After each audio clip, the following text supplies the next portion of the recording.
تاریخ زبان اردو کے حوالے سے تیسرے لیکچر میں آپ کو خوش آمدید کہا جاتا ہے۔ ہمارے لیکچر کا عنوان ہے اردو پر اثر انداز ہونے والے عوامل جن کے ذریعے سے اردو زبان کو فروغ حاصل ہوا۔ اردو پر عربی، فارسی، ترکی، بیرونی زبانوں میں اور اندرونی بولیوں میں پنجابی، قنوجی، برج بھاشا، ہریانوی، کھڑی بولی اور بہت سی زبانوں نے اپنے اثرات مرتب کیے۔ لیکن یہاں یہ سوال پیدا ہوتا ہے کہ آخر ان زبانوں کے اثرات کس طرح اردو پر مرتب ہوئے۔ اس کے لیے 3 عوامل کا مطالعہ ضروری ہے جنہوں نے اردو کے فروغ میں اپنا کردار ادا کیا ہے۔ وہ عوامل ہیں جو اردو پر اثر انداز میں ہیں: تاجر، حملہ آور اور صوفیہ۔ تاریخ کے عوامل ہم پر یہ ظاہر کرتے ہیں کہ آن حضرت صلی اللہ علیہ وآلہ وسلم اور خلفاء کے عہد سے ہی عرب مسلمان تاجر تجارت کی غرض سے ہندوستان آیا جایا کرتے تھے۔ یہ عرب تاجر سندھ کے ساحلی علاقے، دیبل اور دکن کی ساحلی پٹی مالابار پر اترا کرتے تھے۔ یہ عرب تاجر تھے جن کی زبان عربی تھی اور اس وقت جہاں ہندوستان میں سنسکرت سے پیدا ہونے والی پراکرت زبانیں بولی اور سمجھی جاتی تھیں۔ ان عرب تاجروں نے یہاں ان ساحلی پٹیوں پر ضرور قیام بھی کیا ہوگا اور ہو سکتا ہے کہ ان میں سے کچھ یہاں باقاعدہ رہائش پذیر ہوں۔ اب یہ بات تو طے ہے کہ ایسے میں ان عرب تاجروں اور مقامی باشندوں کے درمیان بات چیت بھی ہوتی ہوگی اور اسی بات چیت کے ذریعے عربی کے بہت سے الفاظ یہاں کی مقامی بولیوں کا حصہ بن گئے اور آگے چل کر ایک نئی زبان کے ارتقاء کی وجہ بنے۔ مالابار کی ساحلی پٹی پر آنے والے تاجروں کی وجہ سے کوئی نئی زبان بنی ہو یا نہ ہو، مگر سندھ آنے والے تاجروں نے ضرور یہاں ایک نئی زبان کا بیج بویا۔ خاص طور پر سندھ میں بولی جانے والی زبان جسے آج ہم سندھی کہتے ہیں، اس کے ارتقاء میں عربی زبان کا ایک خاص کردار ہے۔ سندھ میں بولی جانے والی اور بولیوں پر بھی عربی نے اپنے اثرات مرتب کیے، اسی لیے ہمیں سندھ میں قدیم دور سے ہی اردو کے سراغ ملنا شروع ہو جاتے ہیں۔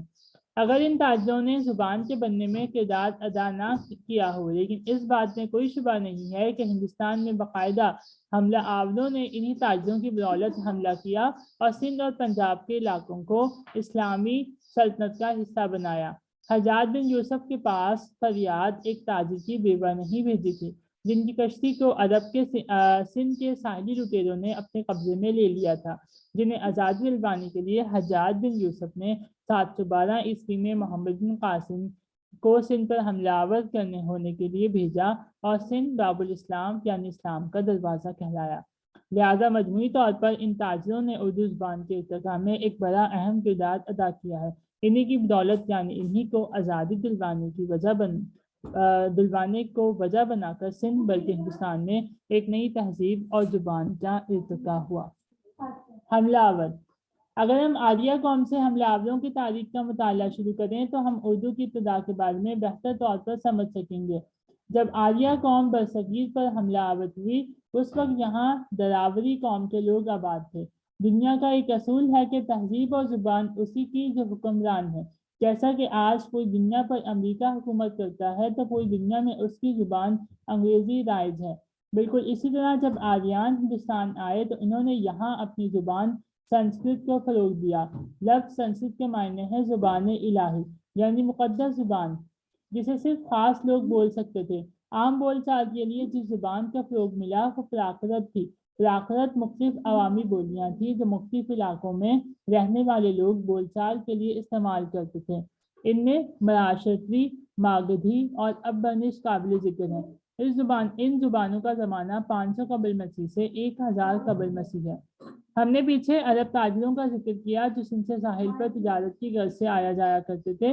انہی میں سے کسی کی فریاد پر حجاج بن یوسف کے حکم پر 712 عیسوی میں سندھ پر محمد بن قاسم حملہ آور ہوا۔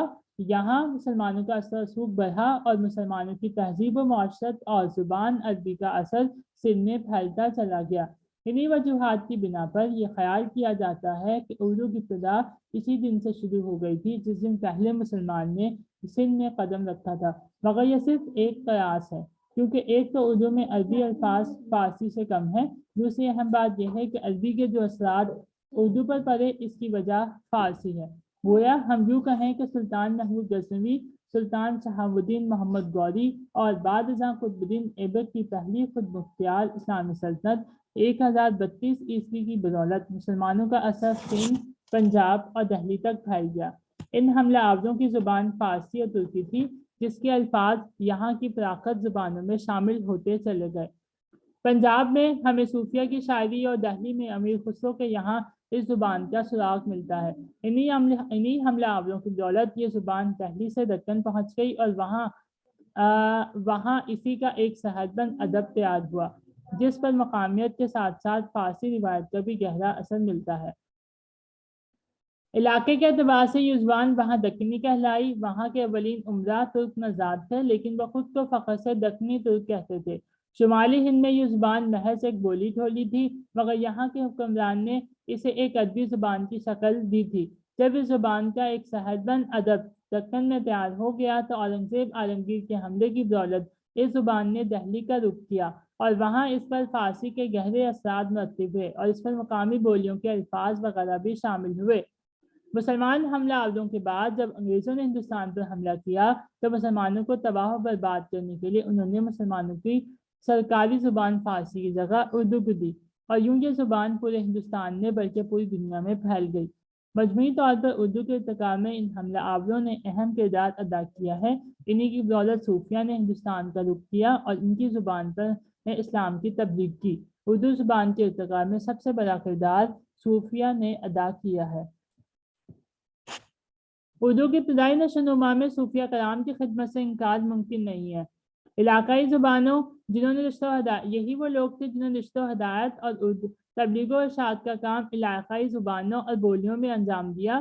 انہوں نے اردو قدیم ہندی زبان کی ترویج و تشکیل اور نشو و نما میں بھی بنیادی کردار ادا کیا ہے۔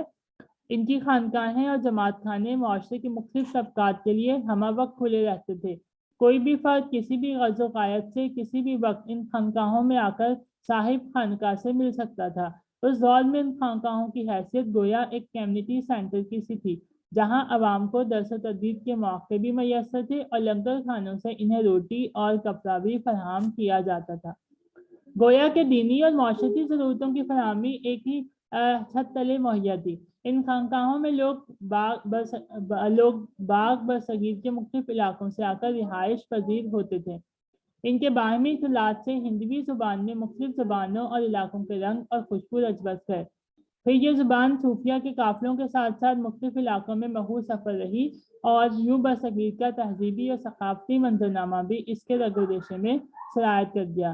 اس زبان کی تشکیل و ارتقاء میں سب سے بڑا احسان صوفیہ کرام کا ہے، جنہوں نے گلی کوچوں اور باٹ بازار میں پڑی اس زبان کو محبت سے گلے لگایا اور رابطے کی زبان بنا دیا۔ کیونکہ ابتدا میں اہل علم اردو زبان کو بازاری زبان سمجھتے تھے اور اس زبان میں لکھنا اپنی شان کے خلاف سمجھتے تھے، لیکن صوفیہ کرام نے تبلیغ دین اور پند و نصیحت کے لیے اردو زبان کا استعمال کیا۔ ہندوستان کے ان صوفیہ میں سے چند ایک کے نام یہاں آپ کے سامنے پیش کیے جاتے ہیں: حضرت خواجہ معین الدین چشتی، حضرت شیخ فرید الدین شکرگنج، شیخ حمید الدین ناگوری، بو علی قلندر، امیر خسرو، شیخ سعد الدین عثمان وغیرہ۔ یہ وہ شخصیات ہیں جنہوں نے اپنے قول و فعل سے ہندوستان کی عوام کو مرغوب کر کے لاکھوں لوگوں کو صراط مستقیم کی راہ دکھائی۔ ان کے فیض لاکھوں لوگوں کو مشرف باسلام ہونے کا موقع ملا۔ انہوں نے اپنی تبلیغ اردو زبان، جو کہ اس وقت عوام کی بولی تھی، اسے اختیار کیا۔ ان بزرگان کی تصنیفات کی دولت ہزاروں الفاظ کا ذخیرہ اردو زبان کا حصہ بنا۔ یہ وہ 3 اہم عوامل ہیں جنہوں نے اردو زبان پر سب سے زیادہ اثر کیا ہے۔